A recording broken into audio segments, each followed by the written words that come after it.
Welcome to Study Ride. In this video we will discuss the current affairs of 27th and 28th of March. इस video में हम 27 और 28 मार्च के important current affairs को discuss करेंगे जो कि आपके आने वाले एग्जाम आरबीआई, एसबीआई, आईबीपीएस जितने सारे कॉम्पिटिटिव एग्जामिनेशन है सब में आपकी काफ़ी मदद करेगा. So without further delay let's start the video. सबसे पहले क्वेश्चन की बात करते हैं. Who has been facilitated with voice and data excellence award at 21st edition of telecom leadership forum. So याद रखें ये काफ़ी इंपॉर्टेंट क्वेश्चन है. तो सी डॉट को दिया गया और सी डॉट का फुल फॉर्म क्या है? Centre for development of telematics. So इसको दिया गया और ये किस मिनिस्ट्री के अंदर काम करता है? सो ये ministry of telecommunication. Ministry of telecommunication के अंदर सी डॉट आता है. और सी डॉट की बात करें तो सी डॉट के चेयरमैन है राजकुमार उपाध्याय. सो आपको इनका चेयरमैन भी ध्यान रखना है कि सी डॉट के चेयरमैन कौन है? तो राजकुमार उपाध्याय. और रिसेंटली कुछ अवार्ड की बात करें तो एक इनर्जी कंजर्वेशन अवार्ड दिया गया किसको? तो एनटीपीसी रामाकुंडम तेलंगाना को दिया गया था इनर्जी कंजर्वेशन अवार्ड.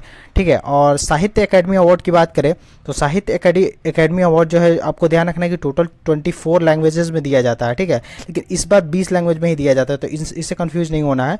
साहित्य अकेडमी अवार्ड हमेशा 24 लैंग्वेज में दिया जाता है, 24 लैंग्वेज में. और हमारे संविधान के जो 8th शेड्यूल है, 8वां शेड्यूल, ये आपके ईएसआईसी के लिए इंपॉर्टेंट है. 8वें शेड्यूल में 22 लैंग्वेज है. ठीक है. और टोटल 24 लैंग्वेज में साहित्य अकेडमी अवार्ड दिया जाता है. तो आपको हिंदी और इंग्लिश का ध्यान रखना है. तो हिंदी अवार्ड दिया गया साहित्य अकेडमी अवार्ड में सम्राट अशोका बुक के लिए दया प्रकाश सिन्हा को. सो दया प्रकाश सिन्हा को हिंदी बुक सम्राट अशोका के लिए अवार्ड किया गया. और इंग्लिश बुक की बात करें तो थिंग्स टू लिव बिहाइंड जो कि नमिता गोखले द्वारा लिखा गया है, इनको साहित्य अकेडमी अवार्ड इंग्लिश से सम्मानित किया गया. तो इतना आपको ध्यान रखना है. ईशान मंथन 3-day north east festival inaugurated by which ministry. अब नॉर्थ ईस्ट एक फेस्टिवल हुआ ईशान मंथन. तो आपको ध्यान रखना है कि ईशान मंथन जो फेस्टिवल है वो नॉर्थ ईस्ट के लिए हुआ था और उसको इनॉग्रेट किया था किसने? तो ministry of culture and tourism. और ministry of culture and tourism कौन है? तो जी किशन रेड्डी ने इसको इनॉग्रेट किया था. और अगर हम लोग बात करें नेशनल टूरिज्म डे, तो नेशनल टूरिज्म डे कब मनाया जाता है? तो 25 जनवरी को मनाया जाता है नेशनल टूरिज्म डे. और आप एक ध्यान रखकर फेस्टिवल की बात करें तो रिसेंटली स्मृति ईरानी जो हमारी ministry of women and child development है, उन्होंने भारत भाग्य विधाता फेस्टिवल का भी अनावरण किया था. भारत भाग्य विधाता फेस्टिवल कहाँ पे? तो रेड फोर्ट न्यू दिल्ली में भारत भाग्य विधाता फेस्टिवल का भी इनॉग्रेशन किया गया था जो कि अभी चल ही रहा है. और कुछ फेस्टिवल की बात करें तो रिसेंटली जो पुनौड़ा धाम है, एक जगह पुनौड़ा धाम जो कि कहाँ? बिहार में आता है. और ध्यान रखना है कि पुनौड़ा देवी सीता जो थी, माँ सीता, उनका बर्थ प्लेस है. तो पुनौड़ा धाम जो है उसको रामायण सर्किट जो स्वदेश दर्शन स्कीम है जो कि प्रसाद स्कीम के तहत चलता है उसमें ऐड कर दिया गया है. और प्रसाद स्कीम की बात करें सो प्रसाद स्कीम का आपको फुल फॉर्म भी ध्यान रखना है pilgrimage rejuvenation and spiritual heritage augmentation drive. तो ये प्रसाद स्कीम का फुल फॉर्म है और ये 2014-15 में मिनिस्ट्री ऑफ टूरिज्म के द्वारा लाया गया था. और ध्यान रखें अभी जो प्रसाद है PRASHAD है. ठीक है. और पहले जो प्रसाद था उसमें एच नहीं था. तो एच को जो हेरिटेज है वो ऐड हुआ था कब? तो वो ऐड हुआ था 2017 में. और आपको ध्यान रखना कि जो प्रसाद स्कीम है वो मिनिस्ट्री ऑफ टूरिज्म के अंदर आता है, कल्चर के अंदर नहीं आता है. और कुछ हम लोग फेस्टिवल की बात करें तो एक इजराइल में फेस्टिवल मनाया जाता है हनुका फेस्टिवल. सो हनुका फेस्टिवल काफ़ी इंपॉर्टेंट है, इजराइल में मनाया जाता है. और त्रिपुरा की बात करते हैं त्रिपुरा में गड़िया और खर्ची पूजा सेलिब्रेट किया जाता है. Who has been appointed as the new chairman of BARC. अब बार्क का फुल फॉर्म आपको ध्यान रखना है कि बार्क का फुल फॉर्म है broadcast audience research council. Broadcast audience research council. So और इसके चेयरमैन कौन बने हैं? तो शशि सिन्हा. तो इसके नए चेयरमैन बने हैं शशि सिन्हा.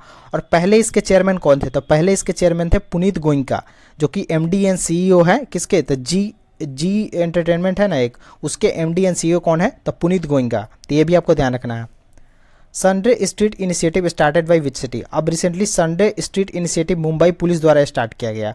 अब ये क्या है? ये अभी आपने देखा कि लॉकडाउन वगैरह काफ़ी सालों से चल रहा था हमारे देश में.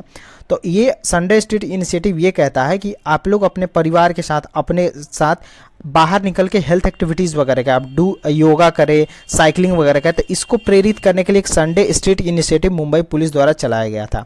और अभी रिसेंटली पुणे की बात करें सो इंडियन आर्मी का एक अग्निबाज डिवीजन है जो कि महाराष्ट्र पुलिस के साथ मिलकर एक पुणे में काउंटर टेररिज्म एक्सरसाइज भी कंडक्ट किया था.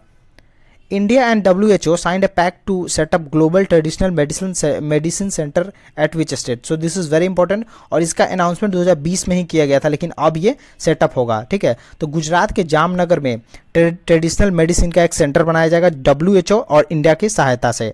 और इसमें इंडिया कितना सहायता करे? तो $250 मिलियन इसमें इंडिया देगा. ठीक है. और WHO इसमें इसकी सहायता करेगा। और क्यों सहायता करना चाहता है, तो इंडिया चाहता है जो कि ट्रेडिशनल मेडिसिन वगैरह है पूरे ग्लोबल वर्ल्ड में पहुंचे मॉडर्न साइंस और टेक्नोलॉजी की सहायता से। सो उसके लिए WHO ने centre of excellence traditional medicine में कहाँ बनाना चाहता है, तो गुजरात के जामनगर में बनेगा। और WHO की बात करें तो WHO का हेडक्वार्टर कहाँ पे, तो जेनेवा स्विट्जरलैंड में। और इसकी स्थापना कब हुई थी, तो 1948 में हुई थी। और WHO से रिलेटेड दो बात आपको ध्यान रखना है। WHO ने कहा है कि total 70% of the world population को 2022 के हाफ तक, मतलब 2022 के 6 महीने तक सबको वैक्सीनेट कर देना है। और WHO ने ऐसा भी कहा था कि इंडिया 1.3% ऑफ देयर GDP, मतलब इंडिया का 1.3% GDP वो अपने हेल्थ पे खर्च करता है। और इंडिया की बात करो तो इंडिया अभी कितना खर्च करता था, तो 1.2% ऑफ GDP इंडिया अपने हेल्थ पे खर्च करता था। और एक दो साल बजट में, एक साल पहले बजट में कहा गया था कि 1.2% को 2.5% करना है नेक्स्ट 3 ईयर्स में। तो ये इतनी सारी बातें आप ध्यान रखें।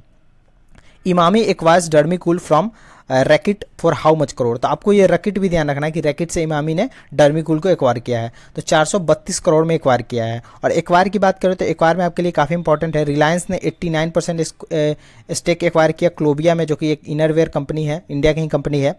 रिलायंस ने 25.8% एक्वायर किया था किसमें, तो उन्होंने किया था डंजो में, ठीक है। और रिलायंस लिथियम रेक्स करके कंपनी है, उसको भी एक्वायर किया था। और फ़ोनपे ने गिग इंडिया को एक्वायर किया था, तो गिग इंडिया भैया वाला रिसेंट है, तो फ़ोनपे ने किसको एक्वायर किया था, तो गिग इंडिया का। और रिलायंस ने न्यूयॉर्क का एक मैंडेरियन होटल है उसको भी खरीद लिया था। और रिलायंस ने एक फेराडियन कंपनी है जो कि ब्रिटिश कंपनी है, तो आपको ब्रिटिश भी ध्यान रखना है कि फेराडियन ब्रिटिश की कंपनी है, उसको भी एक्वायर किया था। और 9.95% लगभग 10% हिस्सा इंटरनेशनल इंडियन क्लियरिंग कॉर्पोरेशन में SBI ने एक्वायर किया था। और एक्सिस और कोटक बैंक ने recently 7.86% ONDC open network of digital commerce में एक्वायर किया है। और PNB की बात करें तो PNB ने रिसेंटली 6% ONDC में एक्वायर किया है। और ONDC काफ़ी पुराना नहीं है, ये 2021 में बना था दिसंबर में। सो इतना बात आप ध्यान रखें। Who has been appointed as the new chief of International Labour Organization, अभी this is very important question. इसके नए चीफ बने हैं गिलबर्ट होंगडो। और इसके डायरेक्टर जनरल आपको बहुत काफ़ी समय से ये गाय राइडर, सो डायरेक्टर जनरल तो नहीं पूछा जाएगा लेकिन चीफ पूछा जा सकता है। कौन बने थे, गिलबर्ट होंगडो बने हैं नए चीफ इंटरनेशनल लेबर ऑर्गेनाइजेशन के। और इंटरनेशनल लेबर ऑर्गेनाइजेशन का हेडक्वार्टर कहाँ पे है, तो इसका हेडक्वार्टर है जेनेवा स्विट्जरलैंड में। और WHO का हेडक्वार्टर भी कहाँ पे है, तो जेनेवा स्विट्जरलैंड में। और एक WTO बार बार पूछा जाता है, उसका हेडक्वार्टर कहाँ है, तो मैड्रिड स्पेन में। National dolphin day will be celebrated on which day from this year onward. अब हमारे गवर्नमेंट ने कहा, इन्वायरमेंट मिनिस्ट्री ने कहा है कि हम 5 अक्टूबर को हर साल नेशनल डॉल्फिन डे के रूप में सेलिब्रेट करेंगे। सो ये काफ़ी इंपॉर्टेंट क्वेश्चन है कि नेशनल डॉल्फिन डे कब सेलिब्रेट किया जाएगा, तो 5 अक्टूबर को। और कुछ नए डे की बात करें तो रिसेंटली 23 जनवरी को पराक्रम दिवस मनाया गया, सुभाष चंद्र बोस की बर्थ एनिवर्सरी पे। और यूनाइटेड नेशन ने कहा है कि वो मार्च 15 मार्च को हर साल अब मनाएंगे international day to combat Islamophobia. और पहली बार एपिडेमिक प्रिपेयर्डनेस डे मनाया गया था 27 दिसंबर को। सो एपिडेमिक प्रिपेयर्डनेस डे कब मनाया जाता है, तो 27 दिसंबर। और 22 मार्च को बिहार दिवस सेलिब्रेट किया गया। और बिहार दिवस के दिन ही 22 मार्च को ही वर्ल्ड वाटर डे भी बनाया जाता है, ठीक है। और बिहार से रिलेटेड एक बात आप ध्यान रखना कि बिहार दिवस ने कहा है कि वो 15 फरवरी को, आने वाले हर 15 फरवरी को शहीद दिवस के रूप में सेलिब्रेट करेंगे। अब क्यों करेंगे, क्योंकि उनके 34 जो फ्रीडम फाइटर्स है वो एक तारापुर मैसेकर हुआ था, उसमें किल कर दिए गए थे। ये सबको बातें नहीं पता है, लेकिन 34 फ्रीडम फाइटर्स थे, वो तारापुर जो एक मैसेकर हुआ था उसमें किल्ड कर दिए गए थे। तो इसलिए उसके उपलक्ष्य में बिहार अब सेलिब्रेट करेगा शहीद दिवस 15 फरवरी को। Who has been elected as the president of badminton association of India.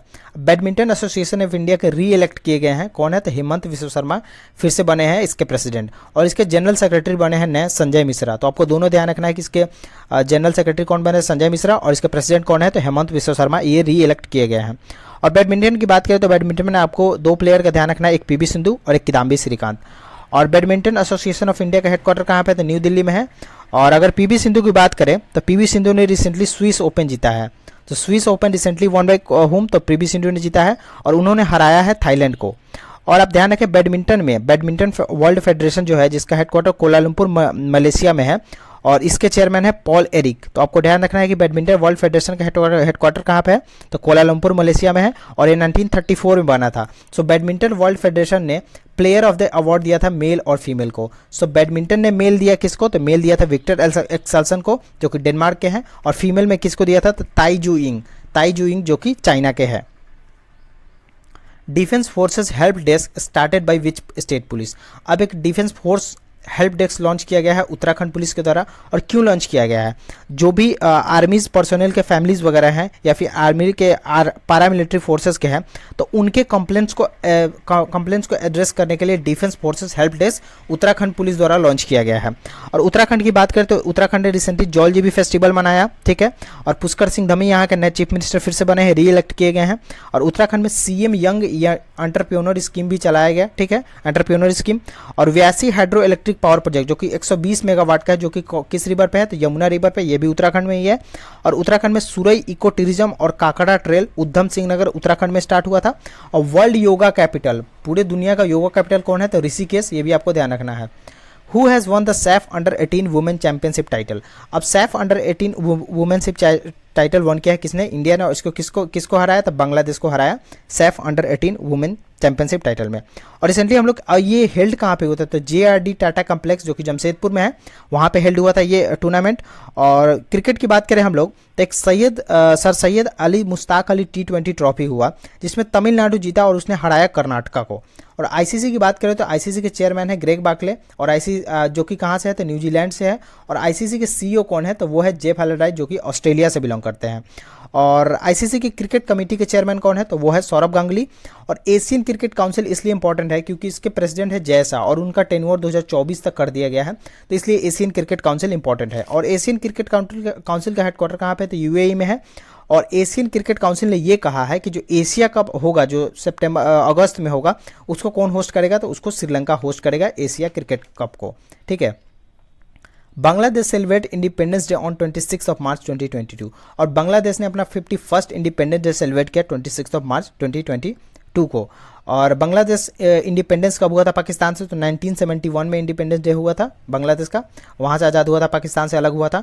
तो उस उपलक्ष्य में बांग्लादेश सेलिब्रेट करती है 26 मार्च को हर साल इंडिपेंडेंस डे, ठीक है।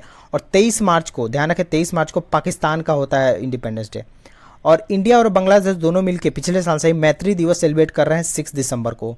6 दिसंबर को इंडिया और बांग्लादेश दोनों मिलकर मैत्री दिवस सेलिब्रेट करते हैं, तो this is very important. Which state become the first state to get a road that is made of steel waste?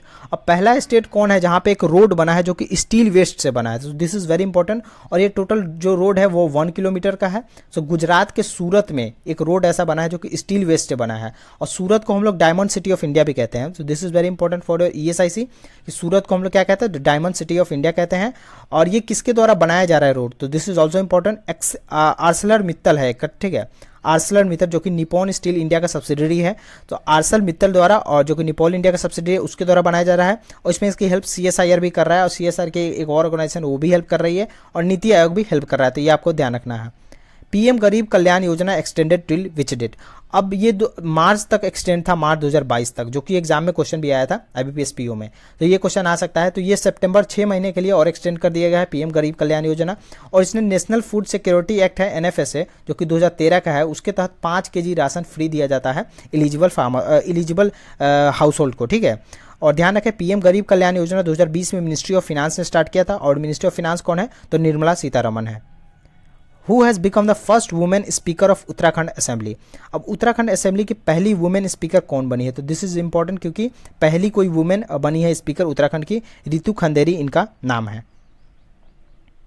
India crosses milestone of how many ODF plus villages? ये कल ही अनाउंस किया गया था कि India ने total 50,000 India में ऐसे village हैं, 50,000 से भी ज़्यादा हो गए हैं जो कि ODF प्लस हो गए हैं। ODF का फुल फॉर्म क्या है? तो ओपन डेफिकेशन फ्री हो गए हैं वो विलेज। और इसमें टॉप में कौन स्टेट है जहाँ पे सबसे ज़्यादा ODF प्लस विलेजेस हैं? तो 13,960, ऐसा कहा गया 13,960, पार्लियामेंट में कहा गया कि 13,960 ODF फ्री विलेजेस है तेलंगाना में। और सेकंड में कौन आता है? तो तमिलनाडु आता है। और ODF फ्री कब करना है टोटल विलेज को इंडिया को? तो 2024 टारगेट है। India's agriculture and food export crosses how much $1 billion in April-Feb 2021-2022? अब डेटा इसलिए इंपॉर्टेंट है क्योंकि ये इंपॉर्टेंट है क्योंकि इंडिया का एग्रीकल्चर और फूड एक्सपोर्ट 21.5 बिलियन हुआ था कब? तो अप्रैल 2020 से लेकर 21 से लेकर फरवरी 2022 तक की बात करें तो।